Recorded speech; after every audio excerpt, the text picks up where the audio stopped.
안녕하세요. 오토교 김정윤입니다. 여러분들 비싼 전기차에는요 드럼 브레이크 리어에 들어갈 확률이 제로입니다. 싼 모델에만 들어갈 거예요.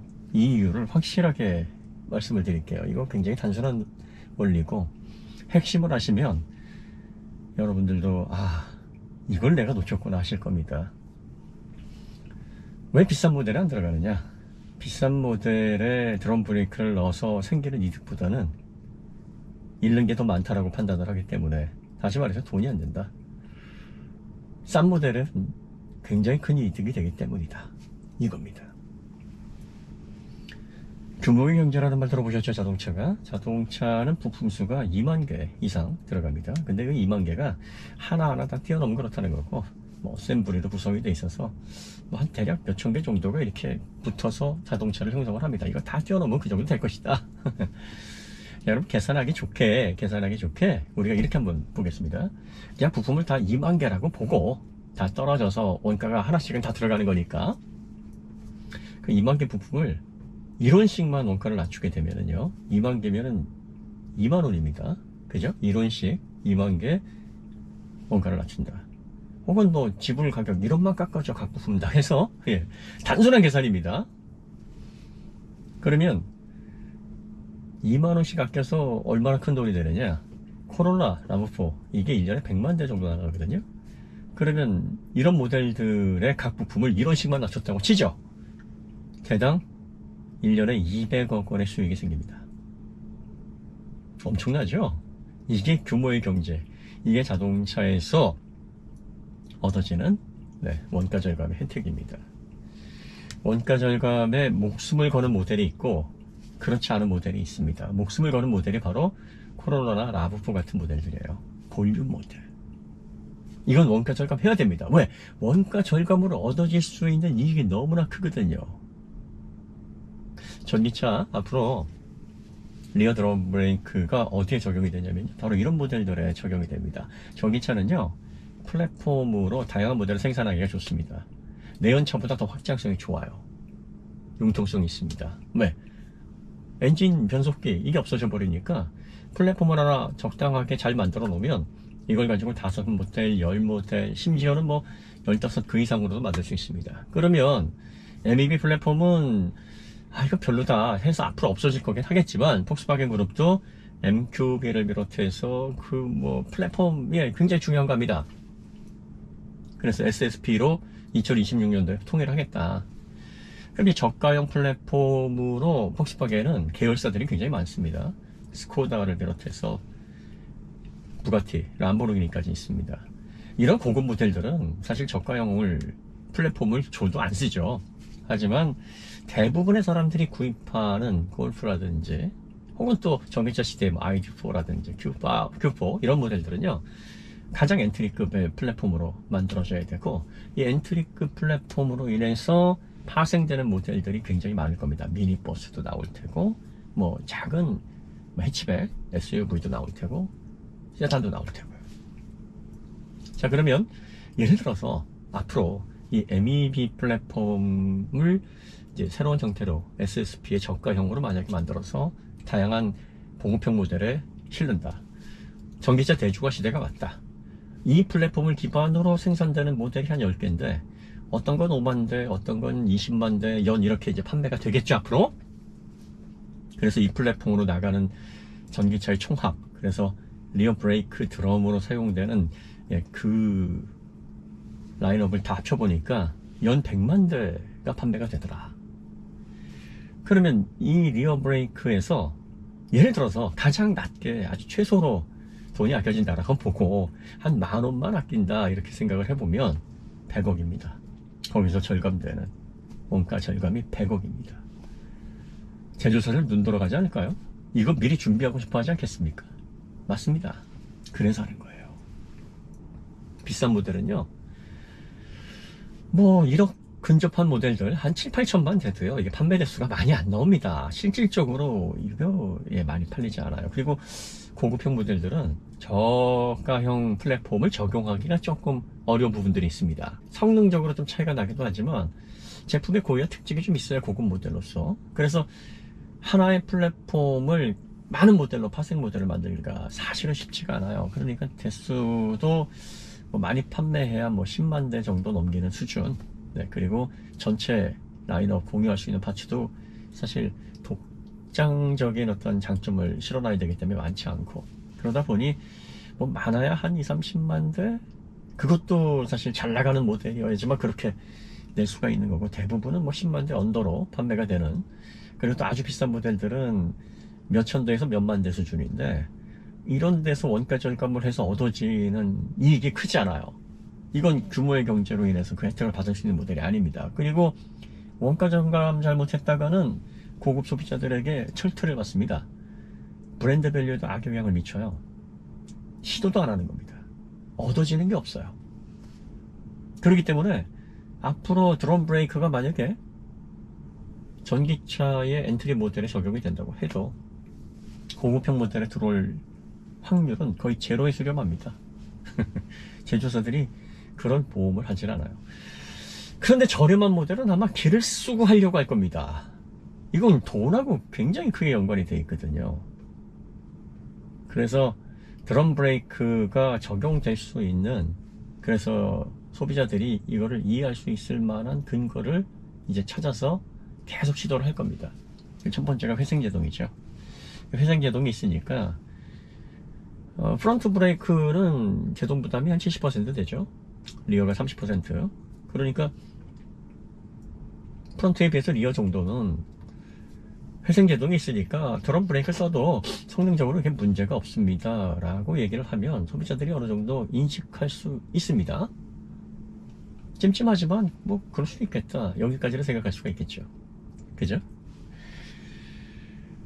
그리고 환경 문제를 또 들고 나올 겁니다. 환경, 브레이크 분진, 타이어 분진과 브레이크 분진이 대략적으로 연구조사에서 연구를 해보니까 45mg 정도가 나온다, 내연차가. 근데 전기차가 47mg 정도, 뭐 48mg 정도, 약간 정도 많이 나온다. 그런데 이제 이게 배기가스에서 나오는 오염물질의 뭐 몇 배다 이렇게 침소분해하는데, 보통 질소산화물이 요즘은 굉장히 규정이 엄격해졌죠. 과거에는 뭐 5g, 6g 막 이렇게 나오기도 했었는데, 유로6 D 뭐 이렇게 넘어가면서 굉장히 엄격해졌습니다. 근데 자동차의 배기가스가 질소산화물만 나오나요? PM, 파티큘레이트 매터 나오죠. 이산화탄소는 얼마나 나오냐면 가장 적게 나오는 게 한 7, 80g이고 많이 나오면 막 250g, 300g까지 가는 모델도 있습니다.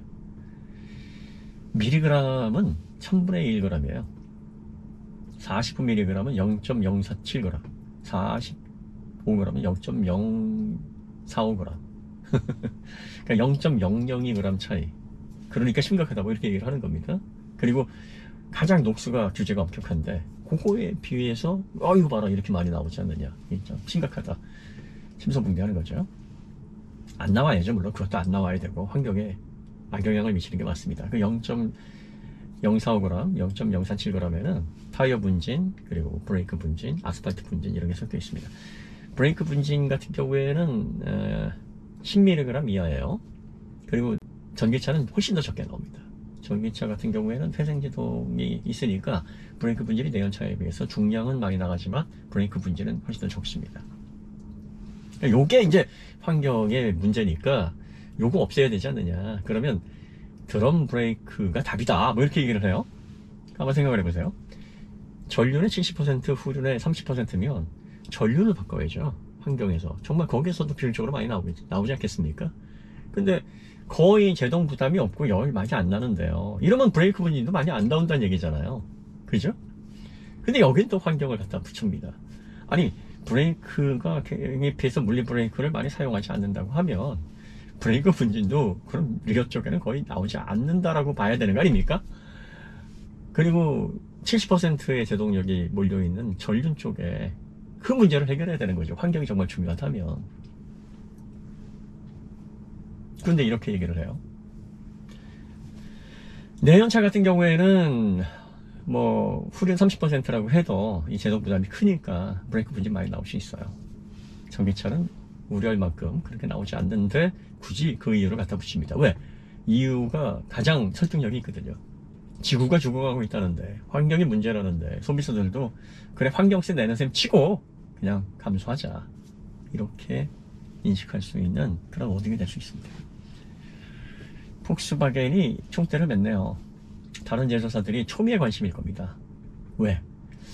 앞으로 이제 전기차 사업을 시작을 하게 되면 원가 절감을 해야 되는데, 원가 절감을 어디에서 해야 되냐면 가장 잘 팔리는 볼륨 모델에서 해야 되거든요.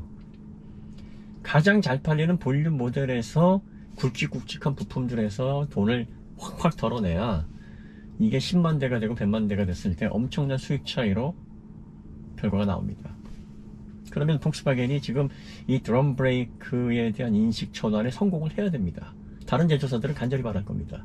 그래, 소비자들이 이걸 받아들일 수 있도록 분위기를 잘 만들어 봐. 그리고 너희들이 시장에서 긍정적인, 크게 무리 없는 브랜드 밸류에 악영향 미치지 않고 뭐 잘 나간다라는 그런 확신이, 그런 보고서가 다 아마 이건 통계 내가지고 이 드럼 브레이크에 대한 인식이라든지 그리고 또 시장 상황에 대한 보고서들을 다 받고 있을 겁니다. 타진을 하는 겁니다. 그러면 이 제조사들, 후반 업체들이 어느 모델에 이 드럼 브레이크를 적용하는지를 한번 잘 보십시오. 판매량이 가장 많이 예상되는 엔트리 라인업 그 모델에 아마 넣을 겁니다. 그래야지만 극대화할 수 있기 때문이죠. 기업은 돈을 따라갑니다. 가장 이익이 어디서 나오는지 그걸 계산합니다. 70년대 포드 핀토 사건 아시죠? 네. 후방 추돌을 했을 때 불이 나는 연료 탱크 쪽에 몇 달러 안 되는 부품 결함 때문입니다. 엔지니어들이 이걸 다 보고를 했는데 경영진들이 야, 이걸 리콜하고 보상하는 거와 케이스 바이 케이스 보상하고 뭉개고 가는 거 어느 게 더 비용적으로 유리하겠느냐 계산을 해보니까 회계부서에서 리콜보다는 케이스 바이 케이스로 와서 그냥 뭉개고 나가는 게 훨씬 더 이득이겠습니다. 그래서 그 결정을 했다가 나중에 엄청난 철퇴를 맞고 손가락질 당하는 계기가 됐죠. GM이 앞장서서 그거를 계속 놀렸는데, GM도 점화 플러그 이상, 그것도 몇 달러 안 하는 부품 맡기려고, 리콜 안 하려고 뭉개다가 집단 소송을 받아서 뭐 수조 원 배상 뭐 이런 이슈에 휘말리기도 했었습니다. 기업은 원래 이래요. 기업은 가장 많이 남는 부분이 뭐냐, 거기에 집중을 합니다. 드럼 브레이크도 그런 개념이에요. 여러분들이 그 부품을 주문하는 뭐 현대모비스라든지 뭐 폭스바겐 그룹이라든지 미국 뭐 사이트들 홈페이지들이 있습니다. 주문 한번 해보세요. 디스크 브레이크하고 이 드럼 브레이크의 가격 차이 꽤 많이 난다 확인하실 수 있습니다. 과거에 그 모닝 드럼 브레이크, 디스크 브레이크 이렇게 차등 적용 옵션으로 하게 되면 차익을 지불했어야 되는데, 뭐 가격이 똑같은데 드럼 브레이크는 그냥 저렴하게, 디스크 브레이크는 비싸게, 제조사가 양심 없어서 그렇게 한 게 아니라 실제로 가격이 비쌉니다. 폭스바겐 ID4 같은 경우에도요, 보시면은 그 뒤쪽에 들어가는 리어 드럼 브레이크 어셈블이 요게 1420불 정도 전체 가격이 잡힙니다. 모든 부품들 다. 프론트는 1640불 정도, 한 220불 차이가 납니다. 전륜의 디스크 사이즈나 캘리퍼 사이즈가 크니까 뭐 차이가 있겠다 생각을 하시겠지만, 후륜에는 또 PBA라는 부품을 비롯해서 전륜이 안 들어가는 부품도 있어요.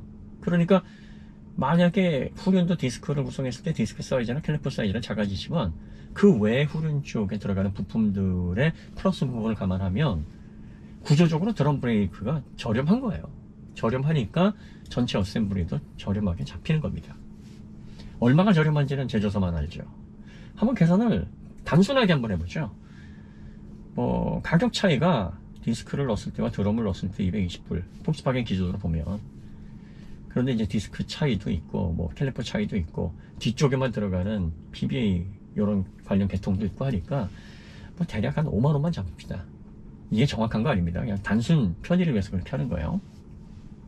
5만원 정도만 되면, 그러면 이제 이 드럼 브레이크가 들어가는 이 플랫폼을 기반으로 한 전기차들이 뭐 ID4, Q4 앞으로도 계속 나오겠죠. 그러니까 이런 모델들의 총합이 10만 대만 넘어가면 요 브레이크 하나로 얻어지는 차익이, 이익이 50억입니다. 100만 대가 되면, 그 모델의 총합이 100만 대가 되면 500억이 됩니다. 브레이크 하나만 바꾸면 앉아서 이렇게 돈을 벌 수가 있다는 거예요. 그러니까 시도를 안 할 이유가 없죠. 그리고 볼륨 모델은 가격이 저렴하니까 소비자들의 거부감이 좀 덜해요. 이건 좀 저렴한 모델이니까 회생 제동을 하게 되면요, 제동 부담이 뒤쪽은 적어집니다. 그리고 브레이크 분진, 이게 굉장히 큰 문제거든요. 이런 연구 발표가 왜 갑자기 막 언제부턴가 쏟아지더라고요. 그러면서 막 심각하다는 거예요. 근데 사실 배기가스가 훨씬 더 심각한 게 이산화탄소, 일산화탄소, 이산화황, 파티큘레이트 매터, 녹스, 뭐 엄청난 것들을 다 뿜어냅니다.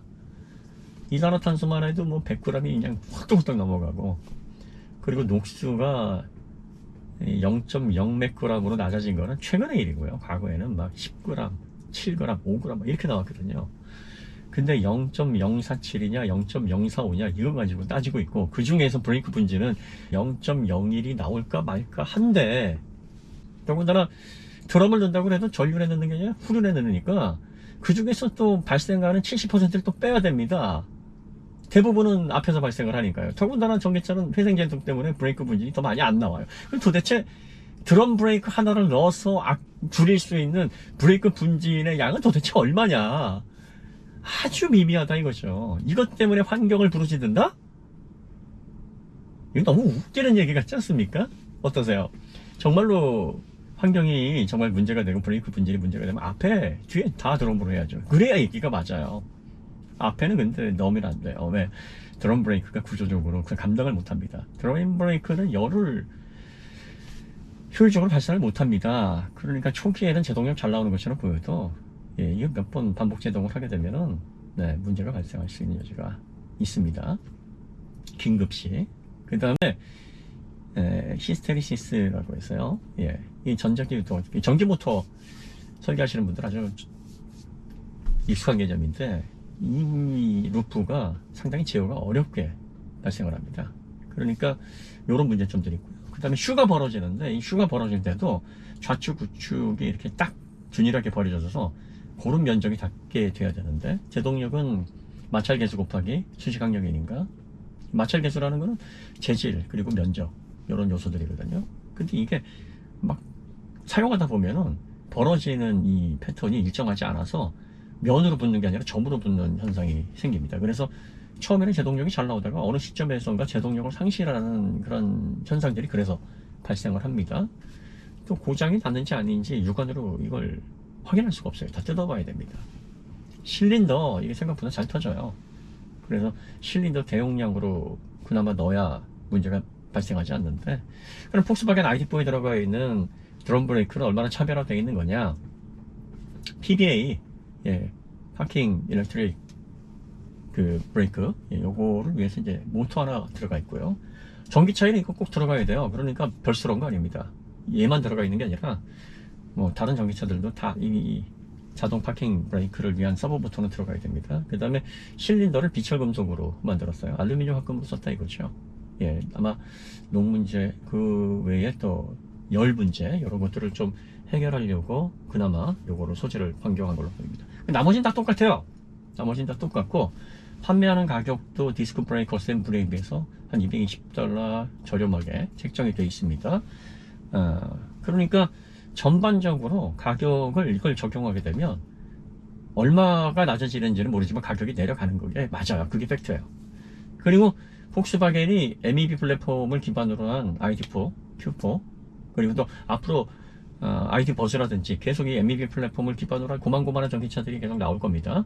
그리고 이제 MEB 플랫폼을 대체할 수 있는 저렴한 플랫폼이 나오겠죠. 그러면서 수요 확대를 하는데, 이런 모델들이 폭스바겐 그룹에서는 이제 세아트에도 줘야 되고, 아우디 엔트에도 들어가야 되고, 쓸 데가 많습니다. 그러면은 이게 뭐 10종이 될지 15종이 될지 몰라요.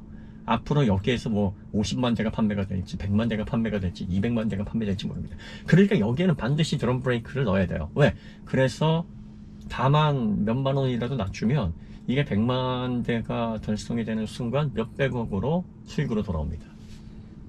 그래서 넣으려고 하는 거고요. 다른 제조사들도 폭스바겐이 이 드럼 브레이크가 잘 안착돼서 소비자들에게 인정받기를 진짜 간절히 바라고 있습니다. 왜? 자신들도 볼륨 모델에 이거 집어넣게 되면은 벌써 계산기 두드려 보면 나오거든요. 와, 이 정도의 차익이 발생하는데 이거 소비자들이 반감만 좀 없애고, 그리고 전기차의 특장점만 잘 설명해서 우리가 원가를 낮출 수만 있다 그러면 야 이거 대박이겠는데 지금 이 각도를 재고 있는 거예요. 소비자분들이 어떻게 생각을 해야 되느냐, 경전차라든지 아주 저렴하게 가격을 예를 들어서 이렇게 하면은 받아들일 수 있습니다. 디스크 브레이크를 넣게 되면은 원가가 이만큼 올라가니까 이거 드럼 브레이크를 넣고 가격 좀 내릴게요. 아니면 두 가지 옵션을 넣고 디스크 브레이크, 드럼 브레이크 이 두 가지 중에 선택하는데 드럼 브레이크를 선택하게 되면은 가격이 이만큼 내려가는데 어떠세요? 환경 문제도 있고 또 회전 제동이 있어서 뭐 디스크 브레이크를 쓰지 않아도 일상적으로 크게 문제가 없는데 여러분들 이거 선택해 보실랍니까? 이러면 소비자들이 좋습니다. 선택지가 하나 늘어나니까 한번 해보죠. 이게 말이 됩니다. 제조사들이 그렇게 안 합니다. 왜? 그렇게 하게 되면 자기의 수익이 다 날아가는데. 그러니까 기존의 가격을 고수하고 이게 문제가 없다라고 얘기를 하면서 이걸 슬쩍 넣어야 됩니다. 그래야지만 거기에서 발생하는 차익으로 인해서 규모의 경제가 가져다 주는 달콤한 이익을 먹을 수가 있어요. 그럼 소비자들이 그걸 간파를 해야죠. 그래서 적어도 그래 너희들이 기를 쓰고 늘려고 하는데 명분이 확실한 모델에는 그래 너도 뭐라고 하진 않겠으나 적어도 4천만원 5천만원 이게 굉장히 저렴한 모델 아니잖아. 이런 모델에 넣는다 그러면 우리가 가만히 있지 않을 거야. 이렇게 엄중하게 보셔야 되는 게 맞습니다. 소비자들이 나셔가지고 오씨 이거 뭐 타봤어? 먹어봤어? 걔네들이 얼마나 똑똑한데? 이렇게 나오게 되면 미안한 얘기지만 스스로 바보 인정하시는 거고 홍보 인정하시는 겁니다. 그리고 좋다라 그러고 소비자들이 서로 싸우고 소비자들이 아유 막 실드 치고 그러면은요 내부에서 뭐라는 줄 아십니까? 본부장님 전무님 역시 몇 수를 보시는 겁니까? 소비자들이 이렇게 스스로 막 우리를 실드 쳐주면서 이걸 이렇게 받아들여서 자기들이 감수할지 예상하셨습니까? 원래 뭐 소비자분들은 뭐 이미지 그리고 또 신뢰 뭐 이런 것들을 바탕으로 해서 뭐 이렇게 움직이면 되는 거야. 뭐 자기들끼리 이루고 있을 거예요. 논란하지 마세요. 두 눈 똑바로 뜨고 보십시오. 제조사들이 드럼 브레이크를 어디에 넣으려고 하는지가 핵심을 보세요. 그리고 폭스바겐이 만약에 긍정적인 평가를 얻으면 다 들어올 겁니다. 현대 그리고 또 GM, 포드 그 외 브랜드들 다 어디에 넣으려고 하냐면 야 이거 한번 계산기 두드려봐. 어느 모델, 어느 플랫폼, 어느 라인업에 집어넣어야 이게 가장 많은 판매 대수를 통해서 원가 절감을 하셔서 거기서 이득을 얻을 수 있을까? 바로 이 모델이구나. 딱 집어서 그 모델에 넣을 겁니다. 틀림없어요. 어떻게 보면 등골이 서늘한 얘기입니다. 소비자의 권리를 스스로가 지켜야죠. 왜 이걸 갖다 바칩니까? 왜 나 잡아 잡수시오 하고 여러분들이 나서서 이러시는지 도무지 이해가 안 됩니다. 도무지. 똑똑해집시다. 현명해집시다. 그래야 안 되겠습니까? 오늘 이야기는 여기서 마치도록 하겠습니다. 더 좋은 콘텐츠로 찾아뵙겠습니다. 감사합니다.